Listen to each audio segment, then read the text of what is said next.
juga dengan pertanyaan dari teman kita tadi ya, terkait dengan pengalaman mengisolasi diri gitu. Nah, ini juga ada pertanyaan nih terkait dengan apakah sekarang boleh kita datang ke layanan kesehatan seksual untuk saat ini Mbak untuk cek IMS atau HIV? Kira-kira masih disarankan nggak? Gue sih nggak nyarankan ya. Kalau tadi kan gue ke puskesmas itu untuk nemenin temen gue untuk ke layanan kesehatan kan, ke layanan kesehatan seksual itu kondisinya urgent banget karena saya harus menyelamatkan nyawanya dia ketakutan sekali gitu untuk pergi tes VCT, ya, viral load dan sebagainya. Jadi I have to do it as a moral support ya buat teman saya ini. Tapi kalau memang dalam keadaan seperti ini apalagi memang mendesak, ya why not datang gitu ya. Kalaupun misalnya udah ini banget ada di update status ya kan, di update status itu kan ada misalnya untuk ngecek ke dokter dan sebagainya kan, itu sih agak aman ya. Terutama kayak misalnya kalau misalnya kalian memilih kalau kalian di Jakarta ini agak lebih rezeki lah gitu ya, bandingkan kalau pergi puskesmas kan memang masih banyak, tapi puskesmas juga sekarang udah disinfektan dan segala macam itu cukup oke kok. Cuma kalau misalnya kebetulan di Jakarta bisa ke klinik global klinik karena dia perjanjiannya itu hanya sesuai yang jadi yang datang pada jam itu adalah kamu sendiri. Misalnya kamu janjinya jam 9 pagi ya cuma kamu doang ada di situ jam 9 pagi nggak ada orang lain gitu. Ya relatif aman kan gitu. Tetap jadi gini, meskipun per se ya virus corona ini tidak menular lewat hubungan seksual, tapi bukan berarti kamu jadi tidak lebih menjaga kesehatan seksual kamu, right? Kalau corona nggak corona, kita mah tetap harus menjaga kesehatan seksual kita lah, gitu ya, for sure gitu. Nah, cuma intinya di saat kita tidak bisa 100% efektif melakukan hubungan seksual, yang bisa kita lakukan gimana caranya supaya emotional relationship kita itu sama orang lain itu terbangun gitu ya, karena di saat-saat seperti ini banyak keterbatasan kan gitu. Okay. Nah ini juga sekalian nih pesan sponsor asik nih. Jadi pesan sponsor nih Mbak. Ya jadi kalau misalnya teman-teman juga ingin melakukan assessment ya penilaian risiko HIV, juga bisa dapat informasinya di bio tes Jakarta ya. Jadi bisa dicek ke bio kita di tes Jakarta, itu ada informasi terkait dengan assessment untuk risiko HIV. Ya, kalau yang di Jakarta kalau nggak salah global itu bisa nggak sih untuk datang ke rumah? Nah, kalau misalnya takut untuk datang gitu ya, bisa bikin janji ya sama global klinik gitu ya. Kalau misalnya kalian ikut tes update status gitu, kalian nanti misalnya pilih di global klinik gitu ya. Nah dari situ dari global klinik itu biasanya bisa kalian untuk didatengin ke rumah gitu alat tes kesehatan seksual, which is very nice, ya. Yeah. Very nice, right? Gitu.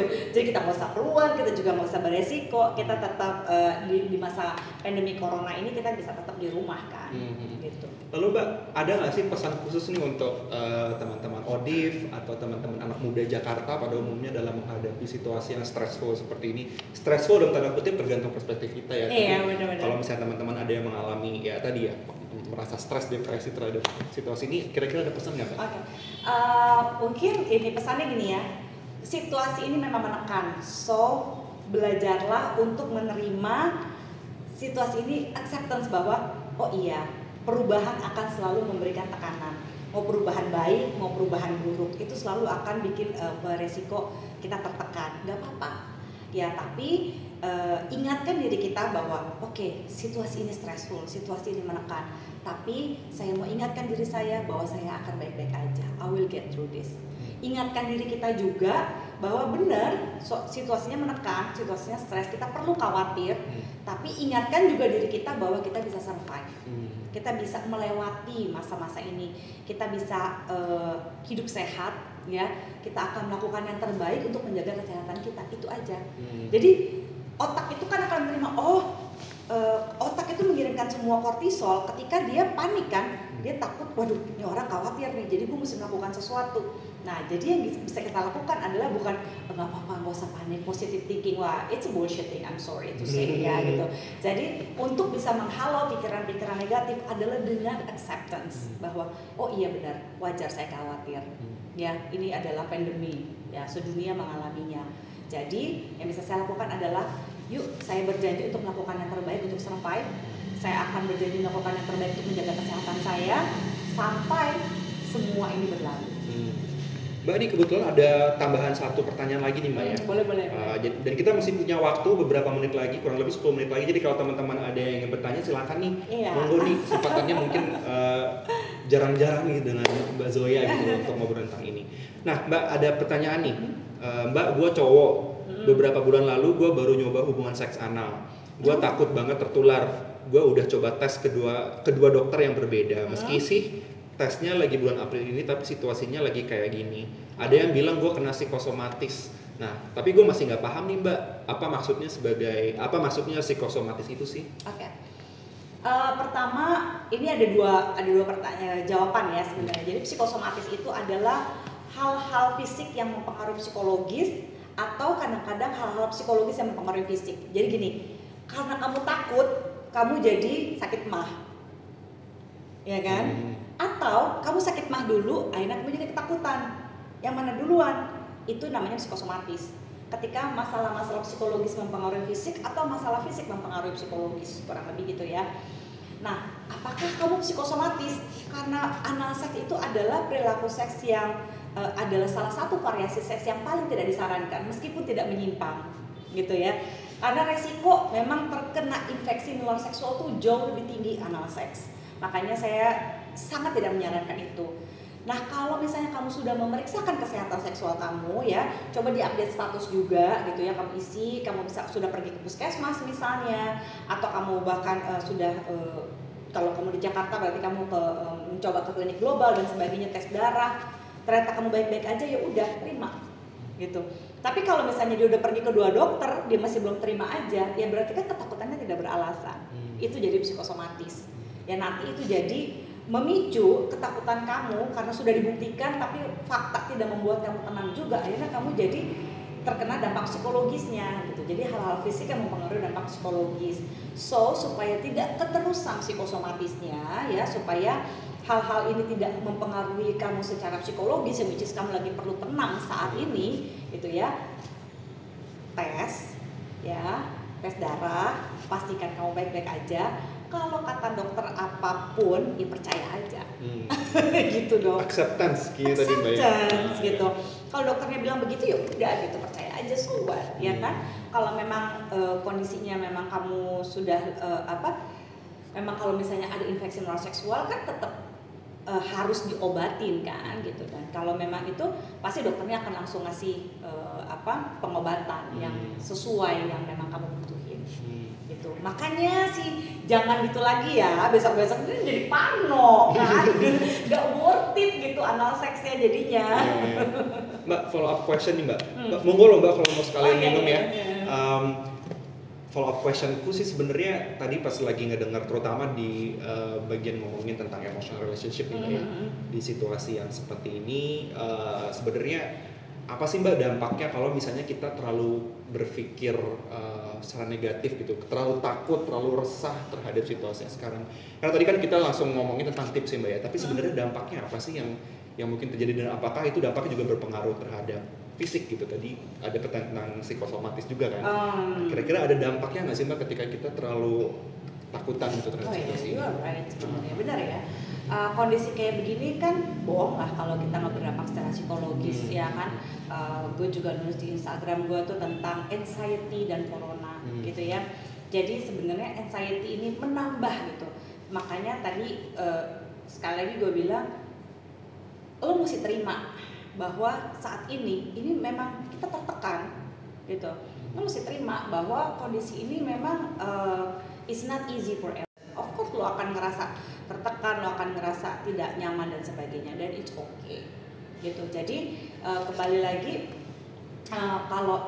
kalau misalnya tiba-tiba kok saya jadi pengen nangis sendiri, saya jadi pengen ini, ya udah nggak apa-apa. Yang penting ini, menangislah saat kamu sedih, jadi ekspresikanlah emosi kamu secara adekuat dalam menghadapi masalah ini. Jangan sampai dalam ini, ya udahlah semua juga kena corona, kuat-kuatin aja diri lo. Itu sih inconsiderate banget ya.